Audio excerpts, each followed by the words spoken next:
காட்டின் நட்பு கதை. ஒரு நாள் ஒரு பசுமையான காட்டில் 2 விலங்குகள் வாழ்ந்தன. ஒன்று கரடி, பெயர் பாஸ்கி. மற்றொன்று சிங்கம், பெயர் சிம்மா. பாஸ்கி நல்ல மனம் கொண்டவன், எல்லோருக்கும் உதவும், எப்போதும் சிரிக்கும். சிம்மா வலிமை மிக்கவன், ஆனால் சற்று அகந்தை கூடுதலாக இருந்தது. நான் ராஜா என எல்லோரிடமும் புகழ் தேடுவான். விழா ஏற்பாடு. ஒரு நாள் காட்டில் ஒரு பெரிய விழா நடந்தது. எல்லா விலங்குகளும் ஒன்று சேர்ந்து வந்திருந்து சாப்பிட, ஆட, பாட ஏற்பாடு செய்தனர். பாஸ்கி பழச்சாறு, பழங்கள், தேன் எல்லாம் கொண்டு வந்தான். அவனை எல்லோரும் பாராட்டினர்.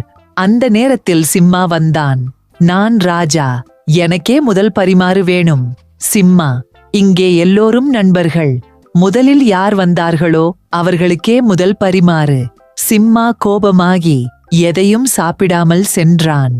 மழையின் போது நிகழ்ந்த விஷயம். அடுத்த நாள் மழை வந்தது. காடு நனையத் தொடங்கியது.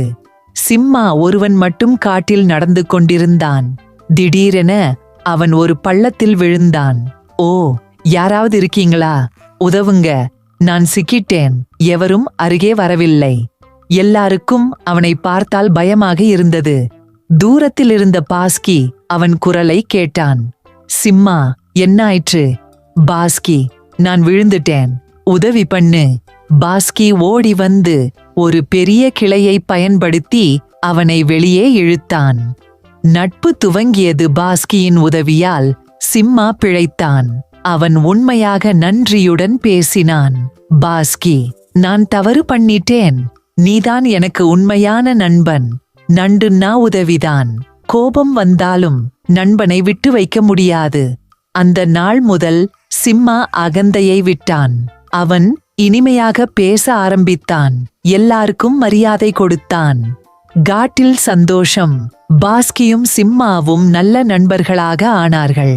இருவரும் சேர்ந்து காட்டு விழா, உணவகம், புத்தக மண்டபம் போன்றவைகளை ஏற்படுத்தினார்கள்.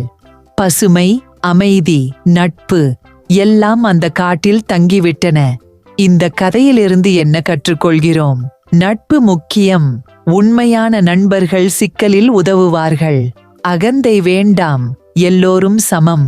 நல்லது செய்தால் நல்லது நடக்கும். மன்னிப்பு மற்றும் நன்றியுணர்வு வாழ்வை மாற்றும். கரடியும் சிங்கமும் நண்பர்கள் ஆனார்கள்.